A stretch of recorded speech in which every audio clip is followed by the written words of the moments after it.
سنتی ہے یہ زمین جو ہے، یہ آسمان گویا کہ کان لگائے ہوئے، اذنت لربھا وحقت، استمع لہ وانقاد، سنا اللہ کی بات کو، اپنے رب کی بات کو، اور اطاعت کی، لربھا وحقت، اور تعمیر کر دے، اور یہ اسی کی مستحق ہے، اس کا حق یہی ہے، اس کا مقام یہی ہے۔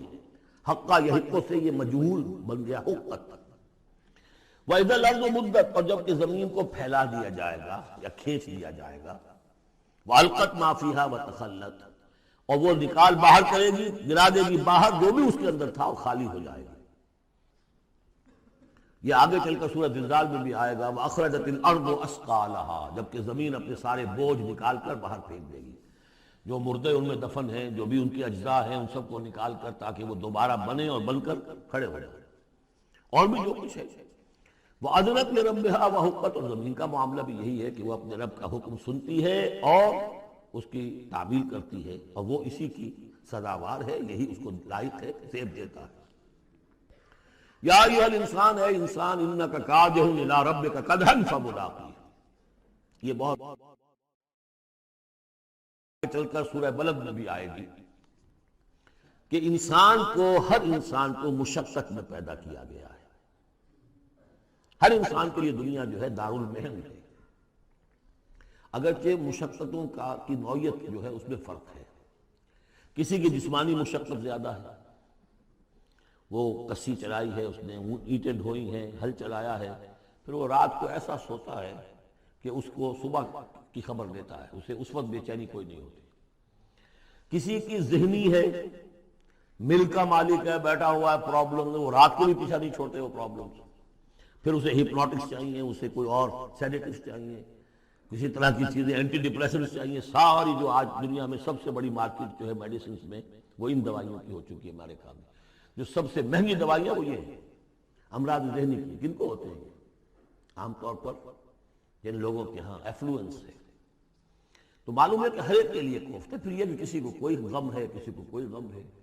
عام آدمی یہ سمجھتا میں پیدل چل رہا ہوں، اس کے پاس سائیکل ہے، یہ بڑا اچھا ہے، بہت عمدہ ہے۔ اس سائیکل والے سے پوچھئے، اسے نظر آتا ہے کار پہ جاتا ہوا، اس کو اس کی جلن ہو رہی ہے۔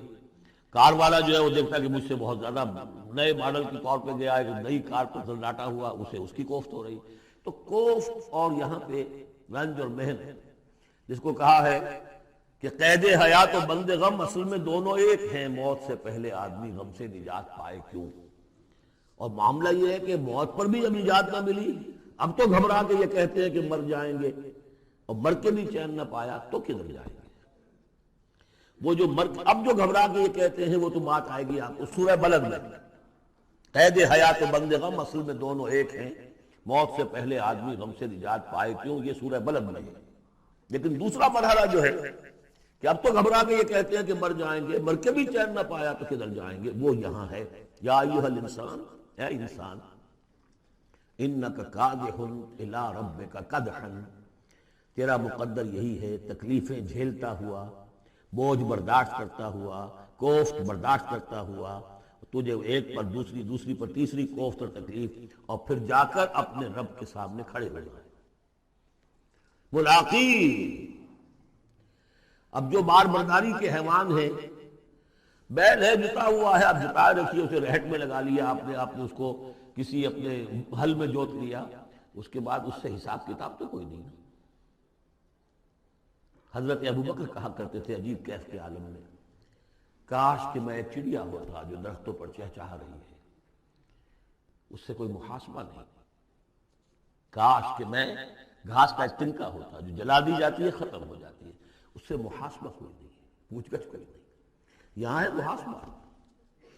یا ایھا الانسان انک کادح، مشقتیں بھی جھیلو، صدمے بھی جھیلو، بوجھ بھی اٹھاؤ، اینٹیں بھی ڈھو، اور جو بھی کرنا ہے، قلم کی گھس گھس کرو، بیٹھو، جاؤ 3 جگہ 4 جگہ بطن کرو، اور مریضوں کی خدمتیں کرو، اور پھر یہ کہ سب کچھ کر کے پھر ایک دن کھڑے بھی ہو جانا ہے۔ اب جاؤ ذرا حساب کتاب۔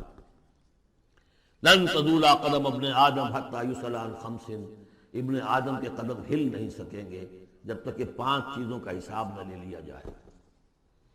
عن عمرہ فیما افناہ، حساب دو عمر کا، 80 برس کی عمر دی تمہیں، کہاں فنا کی؟ خاص طور پر وعن شبابہ فیما ابلاہ، شباب، جوانی، قوتوں کا، امنگوں کا دور، وہ کہاں گلائی تھی جوانی. وان مالہ من این اکتسبہ وفیما انفقہ، مال کا حساب جو کہاں سے کمایا تھا، حلال سے کہ حرام سے، اور کہاں خرچ کیا تھا، عیاشیوں میں، عللوں تللوں میں، یا ادائے حقوق میں. وَأَمَّا عَمِلَ فِيمَا عَلِمَ، اور پانچواں سوال سب سے مشکل ہے، جو علم حاصل ہوا تھا اس میں عمل کتنا کیا. اس اعتبار سے ایک بات بتا دوں، برا نہ مانے، جن لوگوں نے پابندی سے یہاں، یہ ان کی سب سے بڑی مشکل ہو گئی ہے. اب سب سے بڑی مشکل اب ان کی ہے. اما عمل فیما علم، جو علم حاصل ہوا ہے اس میں عمل کا حساب کتاب ہوگا. وہ غریب جنہیں موقع ہی نہیں ملا، کبھی کوئی ایسی صورت ہی نہیں بنی کہ ان کے سامنے قرآن کی دعوت آ گئی ہو، ان کے پاس شاید کوئی نہ کوئی عذر ہو، ان کے عذر کا حصہ جائے گا ان پر جن کے ذمہ تھا کہ قرآن کی پہنچایا نہیں پہنچایا. لیکن یہ ہے کہ جن تک یہ بات پہنچ گئی انہیں سمجھ لینا چاہیے کہ بہت سخت ہے معاملہ. یا ایھا الانسان انک کادح الی ربک کدحا فملاقیہ فاما من اوتی کتابہ بیمینہ، تو وہ کہ جس کو دی جائے گی کتاب اس کے داہنے ہاتھ میں، فسوف یحاسب حسابا یسیرا، تو اس سے تو لیا جائے گا بہت ہی ہلکا نرم حساب. وہ ہلکا اور نرم حساب کیا ہے؟ بخاری اور مسلم دونوں میں حضرت عائشہ سے روایت موجود ہے رضی اللہ تعالی عنہا، ینظر فی کتابہ ویتجاوز عن سیئاتہ واما من نوقش فی الحساب فقد ہلک.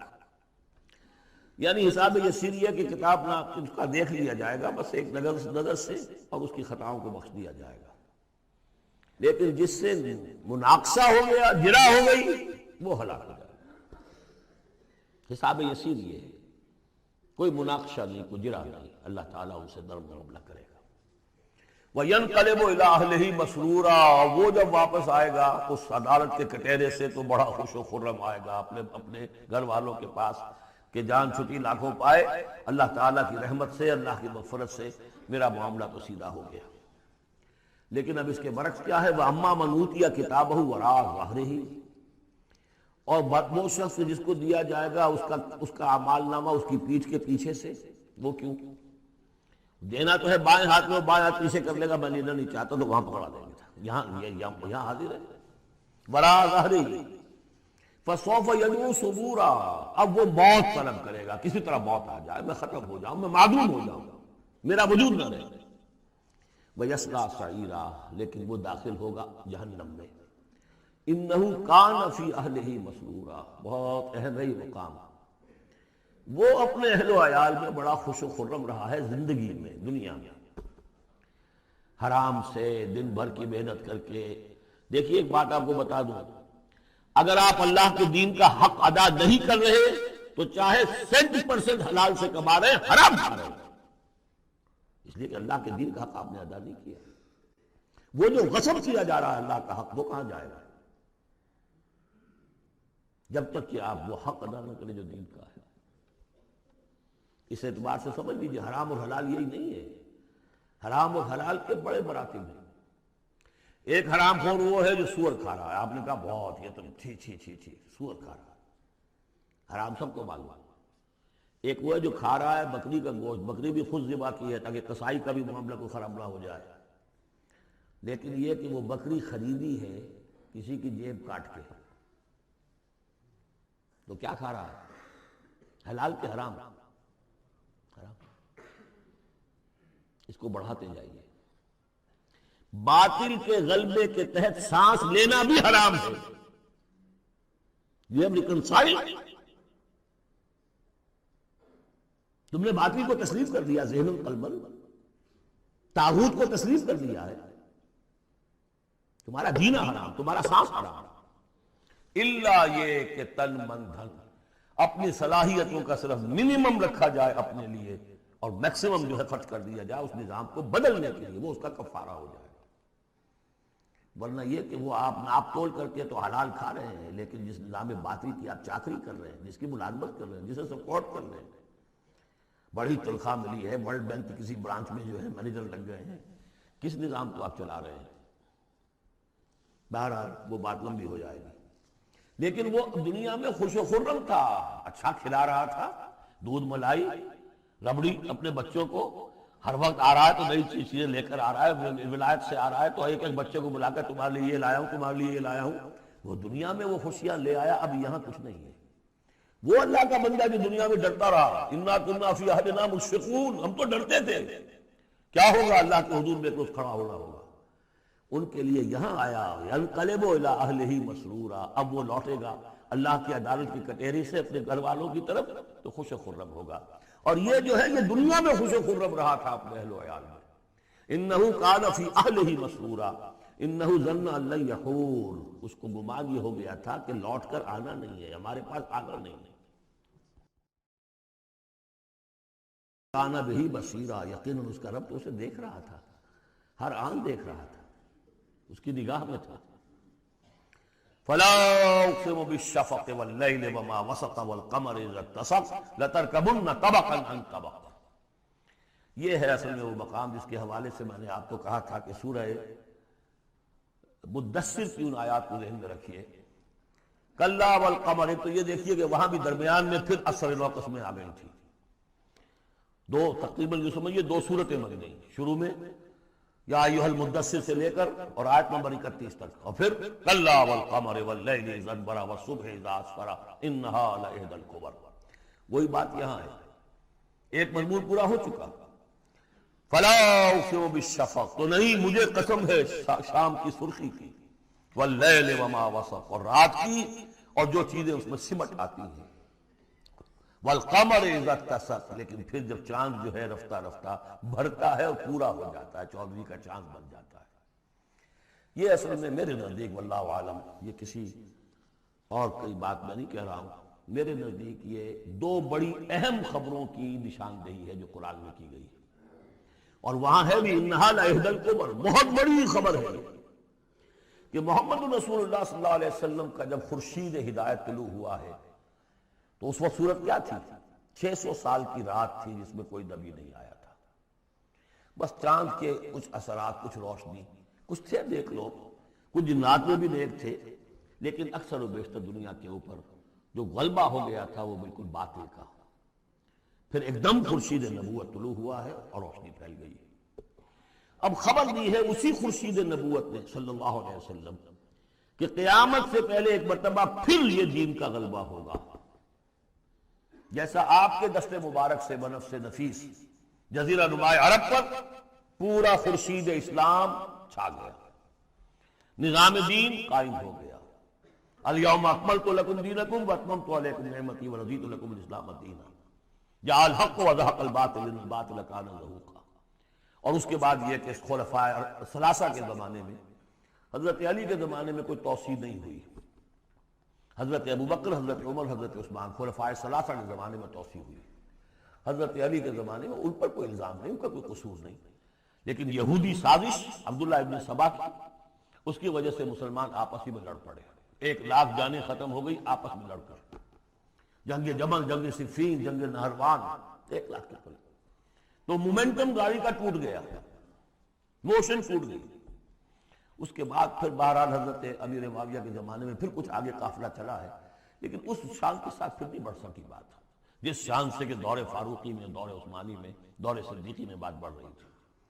بہرحال وہ تو پروسیس رک کر اور پیچھے ریورس بھی ہو گیا. لیکن حضور کی دی ہوئی خبر ہے کہ دوبارہ دنیا میں دین کا غلبہ ہوگا اور گلوبل ہوگا، پوری دنیا میں ہوگا. وہ حدیثیں ہم نے نوید خلافت کے عنوان سے کتابچہ 8 صفحے کا کتابچہ بہت شائع کی ہیں. میں صرف یہ بتا رہا ہوں وہاں حضور کے زمانے میں کل 23 برس میں انقلاب برپا ہو گیا. سورج ایک دم طلوع ہو جاتا، کتنی دیر لگتی ہے، طلوع ہو گیا. لیکن اب جو روشنی آئے گی وہ آئے گی تدریجاً. اس کی شان کیا ہوگی؟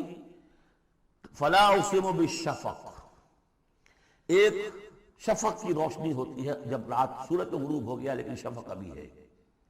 وہ حال ہے اس وقت دنیا کا کہ اسلام کی روشنی غروب ہو چکی ہے، صرف شفق کی لالی سی نظر آ رہی ہے. اس کے بعد واللیل وما وسق، پوری دنیا کے اوپر دین کے اعتبار سے تاریکی چھا گئی ہے، رات ہے. اور رات جو ہے اپنے اندر جن جن چیزوں کو سمیٹ لیتی ہے. لیکن والقمر اذا اتسق، لیکن چاند طلوع ہوتا ہے پہلے دن، دوسرے دن، تیسرے دن بھرنا شروع ہوتا ہے یہاں تک کہ وہ پورا ہو جاتا ہے۔ اب چاند کی چاندنی جو ہے وہ پھر دنیا کے اندر اس کو رات کو منور کر دیتی ہے۔ لَتَرْكَبُنَّ طَبَقًا عَنْ طَبَقٍ، اسی طرح تم چڑھو گے درجہ بدرجہ، یعنی اب جو تجدید دین کا کام ہوگا، اب جو اقامت دین کی جد و جہد ہوگی، اب جو دنیا میں خلافت علی منہاج النبوت کا نظام قائم ہوگا، تو وہ کسی ایک نسل میں نہیں ہو جائے گا، کسی ایک دائی یا ایک تحریک کے ذریعے سے نہیں ہو جائے گا، درجہ بدرجہ۔ کسی نے ایک کام کر دیا، علامہ اقبال نے فکر کو واضح کر دیا کہ اسلام مذہب نہیں دین ہے، اور جدا ہو دین سیاست سے تو رہ جاتی ہے چنگیزی، یہ ایک وحدت ہے۔